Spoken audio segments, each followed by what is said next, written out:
I was 17 years old. I was married. And 10 months after I was married, I had a baby girl. She was very ill, very jaundiced, and the doctor told me, the OBGYN who had delivered her, told me that if I ever had another child, I would die. 3 months later, I was pregnant again. And I was absolutely terrified. So I went back to him and I said, "Am I pregnant?" And he said, "Yes." And he said, "I told you not to get pregnant." And I said, "But you didn't tell me how not to." I thought we were pretty close. I mean, we had talked about getting married, we had talked about babies, we had talked about what we would name a child. And when I got pregnant and said, "I'm pregnant," everything changed. It was like, well, whose is it? And that was such a shock to me that the relationship ended. And there was this whole kind of thing that we had to keep it an absolute secret, and it was a humiliating, strange kind of experience. And so I decided I should have an abortion. I didn't know what it would be. I didn't really understand the implications in the fact that it was illegal. So I said, well, it was just like it would make this problem go away.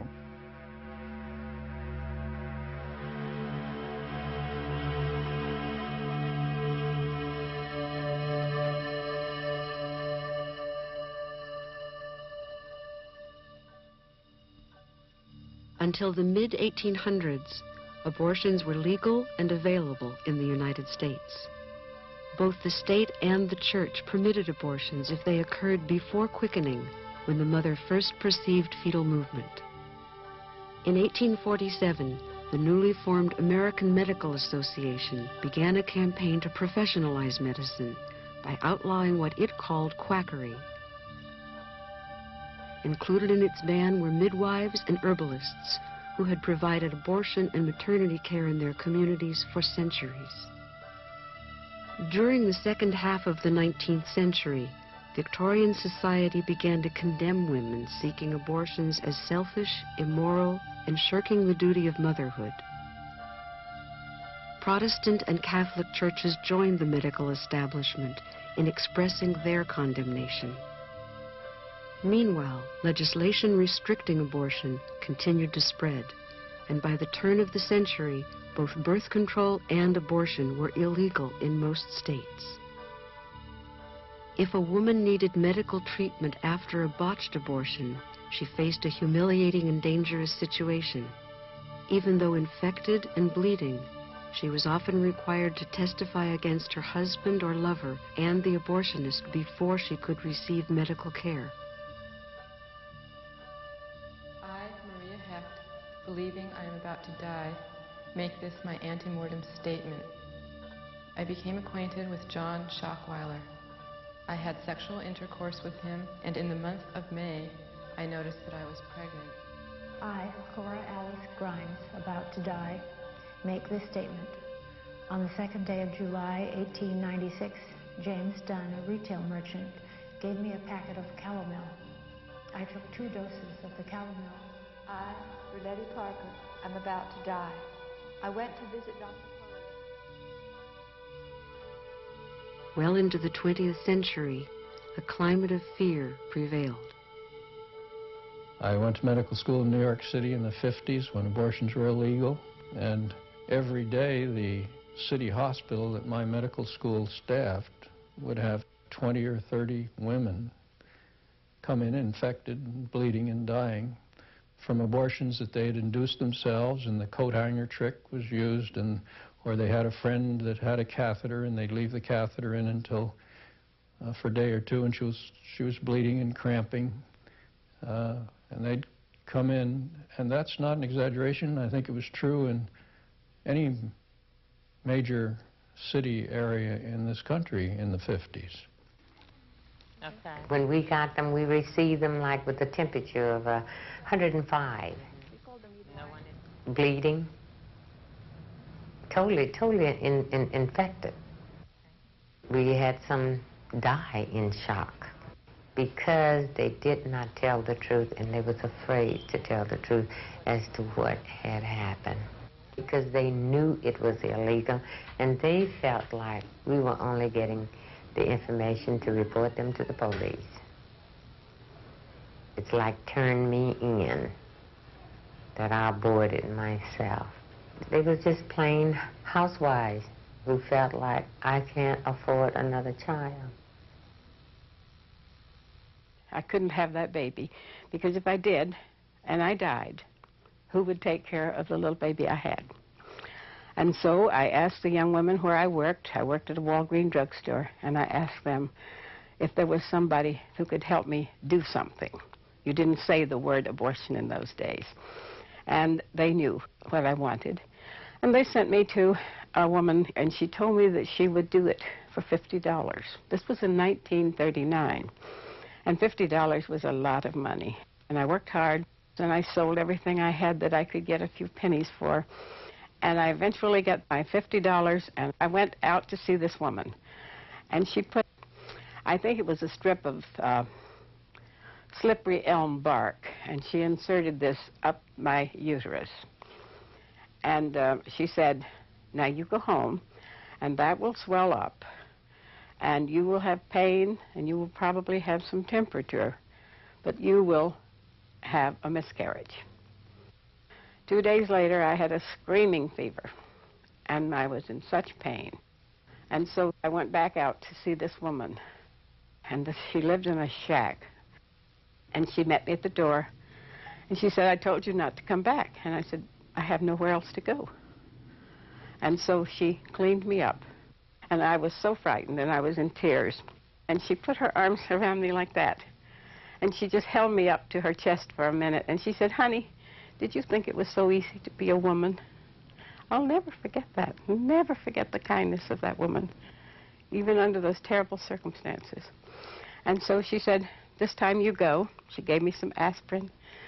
She said, don't you ever come back again. And that was the last I saw of her. And I had a roaring fever for about 3 or 4 days, and then I got better.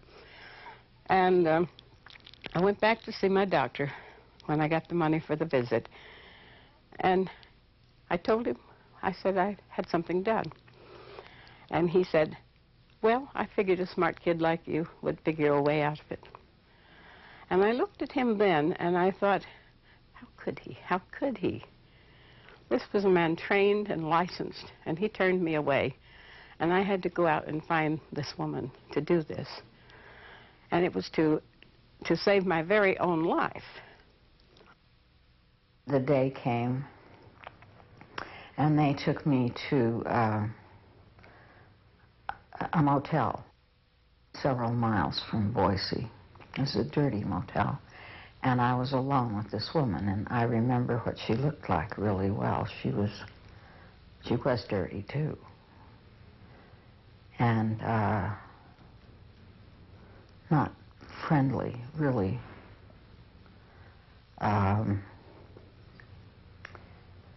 Divorced from the proceedings, and she gave me a cervical puncture, and I remember the steel tool, you know. And then she told me to go, and that there would be blood, but it would be all right. But the fact is that I didn't abort, and I just bled a lot, and it was incredibly painful, and I got a bad infection. And they started looking for a doctor because I just kept bleeding and not aborting. And finally they found a doctor. He gave me some medication to make me abort. And I aborted at home, so that if he were caught, he would be able to prove that the process had been initiated before he became involved. And he explained that to me, that he wanted to be able to help other women who found themselves in my position, and that the only way he could protect himself was that. And so that was, I had to do that alone. I didn't tell anyone except the father. And when I saw his reaction, I didn't tell anyone else. I just thought, well, this is my problem and I'll have to deal with it. And the only thing I could do was to get an abortion, because to have a baby without a husband just was not done. I just went to the telephone directory and I looked up obstetricians, gynecologists, and I looked for a gynecologist that didn't advertise as an obstetrician, and I thought maybe he would be most sympathetic, and it turned out he was. There were many physicians who were supportive of abortion, who felt it should be available and provided safely for women, but they were afraid to do them themselves. Sometimes the fear was because they didn't want to be found out or would be censured, but very often their fear was, and rightly I think, that as soon as word got out that they were willing to do abortions, they would be flooded with requests. And even on Saturday, one of the doctors who started off thinking he would do a few abortions and who found himself getting referrals of women from all over the United States was Dr. Curtis Boyd. In 1965, he began to do abortions for women referred to him by ministers. Over the course of the next 8 years, he did thousands of abortions. I began to realize how difficult it was to obtain the service, how desperately women needed it and wanted it, and to what lengths they would go to obtain it, even to readily risking their life. People talk about as though women didn't know that. That didn't matter. Women risk their life every day to get an abortion somewhere in this country. Many of them did, without hesitation. And I just really literally walked up and down the streets. I was by myself, and I would go from one place to another, and they would all be in the same situation. They would say, nobody's there, I don't know what you're talking about, and oh, they've moved away. Finally, one day, I heard of a place, nobody answered the phone, but I got in the car and I went there and I knocked on the door, sort of after hours, like evening, early evening. I was the only one there. He did not give me anything. There was no anesthesia at all. And it was very painful, and I had no idea it was supposed to be painful. I thought maybe he had done something terrible, was doing something terrible to me. And so it was a frightening experience. That was frightening. Throughout the years of criminal abortion, an aura of danger surrounded unwanted pregnancies.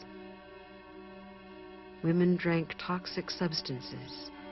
Unscrupulous practitioners administered caustic douches of Lysol and Clorox. Reports of rape and other sexual abuse by abortionists were common. At that time, shotgun marriages were in vogue, and there were all these youngsters getting married, which I soon saw that never solved anything. It only made the matters worse. The marriages never lasted, the children suffered, and it was a miserable situation. And then we went through the period when we were sending girls to homes for the unwed mothers that were all over the country, and they were expected to work part-time and give up their child for adoption. And that was a very sad situation, because you would see a young woman come in, and if she was a schoolgirl, she would have to go off, leave home, and everyone knew why, and her life was really wrecked, socially and academically and everything else. And it was the young that really got to me, seeing some of these youngsters, 12, 13, 14, their mothers would bring them in, and it was just a horrible thing. As public awareness grew about the consequences of illegal abortion, lawmakers and clergy joined with the medical establishment in pressing for reforms. In states where therapeutic abortions were permitted, some doctors were lenient, so they could provide more women with safe abortions. I heard about these two co-eds in Stanford who went to Tijuana and obtained illegal abortions. The first was a girl who came back with a fulminating septicemia and who subsequently died. The second came back and had a severe infection of her reproductive organs, and it was necessary to do a hysterectomy, which rendered her sterile, of course. At the same time, there was in existence in California a law which allowed for medical support with an abortion on non-medical grounds, namely through a psychiatric channel. We would use these channels in order to enable the girl or woman to get a therapeutic abortion. Why did I do this? It was outrage at the way in which women were being treated, whether there was a reaction of the boyfriend or fiancé or husband. Some of these responses were grotesque. Some men told the women that if I'd known you were so stupid, I wouldn't have gone with you in the first place. Others told the girl that it's her problem, she's got the baby, he doesn't have anything to do with it. A good number of them just took off, just had no response whatsoever. So where do women who are desperate get help? It did make me recognize that there were many of us out there who were looking desperately for some place to solve the problem. And so I began to listen. I began to hear when anybody said that you tune in, you know, you get sensitive to it, and you begin to hear things that give you a clue, and you pursue it a little bit and find out that somebody did have an abortion. And I just got the names of the doctors, and I would just give the names. A young woman would call on the phone, someone I didn't know, and would ask for help. And that they were feeling so desperate that they were calling strangers. I was aware that what I was doing was illegal. I guess I think what was going to happen to them was worse than the possibility of what might happen to me. People who themselves had had to search for an abortion understood the difficulty in finding one. When Russ was 19, he and his girlfriend realized she was pregnant.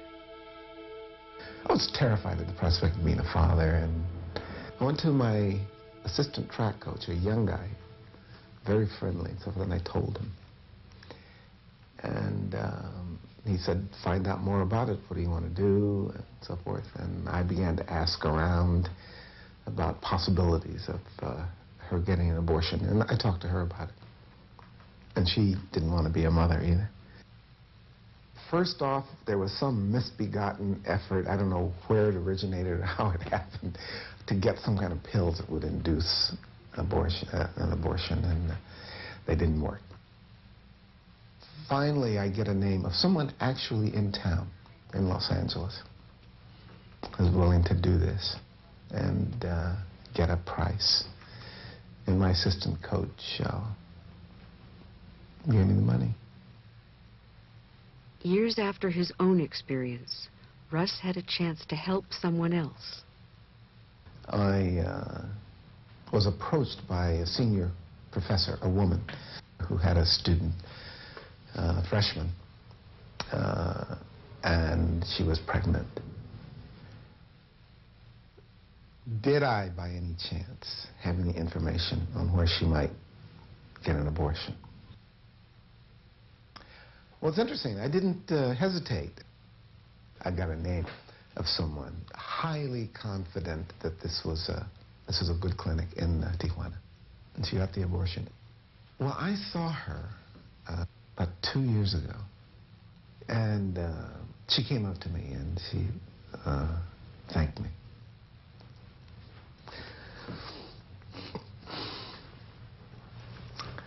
That was nice. It felt a little bit like saving a life.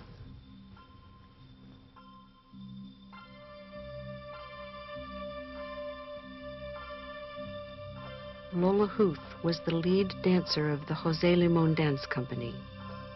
She was married and the mother of a baby girl when she died from a self-induced abortion.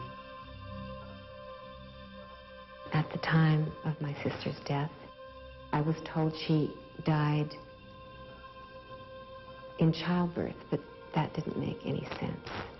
Then I was told it was a miscarriage, that she bled to death. The story came to me in bits and pieces over many years.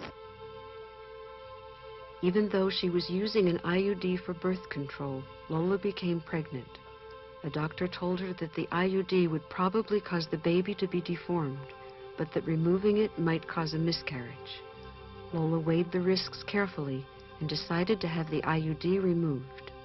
She went back for the scheduled appointment, and he said, "I'm sorry, I have consulted with colleagues, and I cannot do anything that could implicate me in an illegal act. Right now, the whole abortion issue is very, very hot and very controversial, and I just can't implicate myself."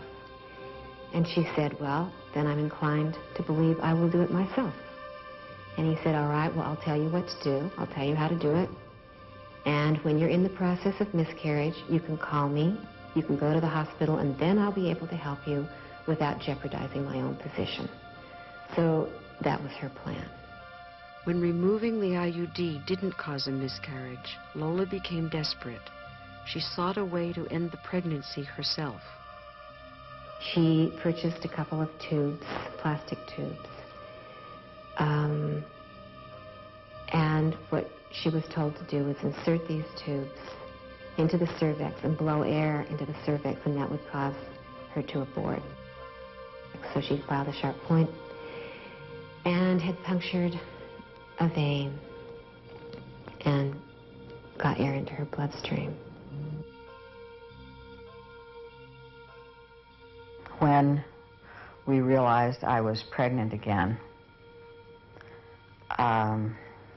I told my mother. She asked me if I wanted another abortion, and I said no. I couldn't stand the idea of doing that again. Rosalie had been raped by an older man. She was afraid that another illegal abortion would lead to the same medical complications as before, so she decided to go to a home for unwed mothers and then give the baby up for adoption. Everyone told me that if I had any sense, I wouldn't look at the baby. I would just let them take it away, and I'd never look at the baby. But I did. I let them bring the baby to me, and I held the baby. That was a terrible mistake. And then I owed some money for my board and room and medical. And so I stayed for a while, and I worked in the nursery to work the money off. And that was a very bad mistake because I was just around babies all the time. And I wanted to keep the baby, and I actually held the baby before they took it. Oh, God.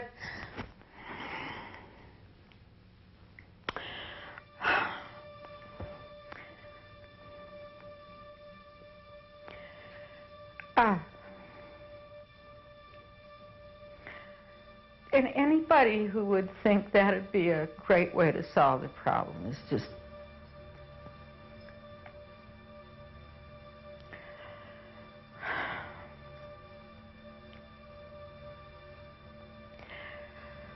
You take a child who doesn't even know her own mind, a 17-year-old young woman, and ask her to carry a baby in her body for 9 months and then give birth to it and then just give it away like it's nothing.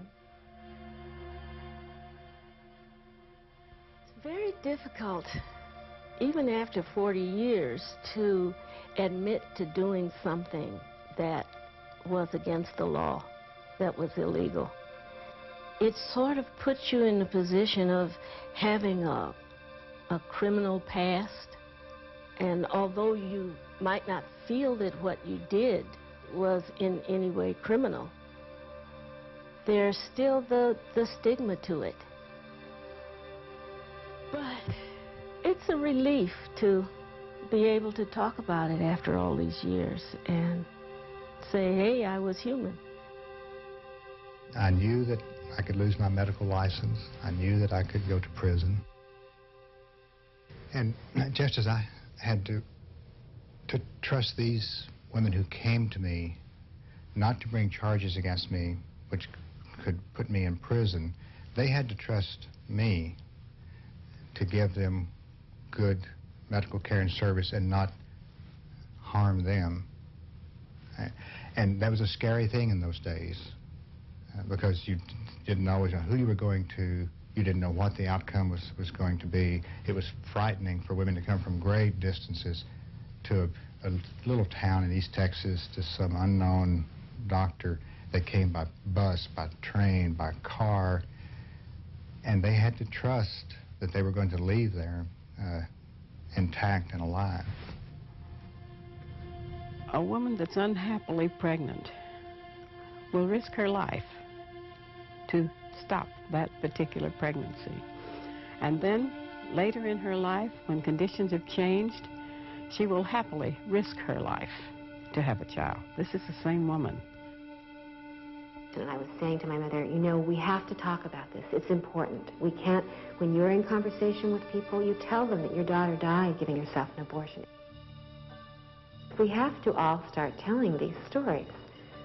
You know, that it isn't just some anonymous person that nobody knows who's had an abortion, but people right next to us in our community, in our lives, and some of them don't survive.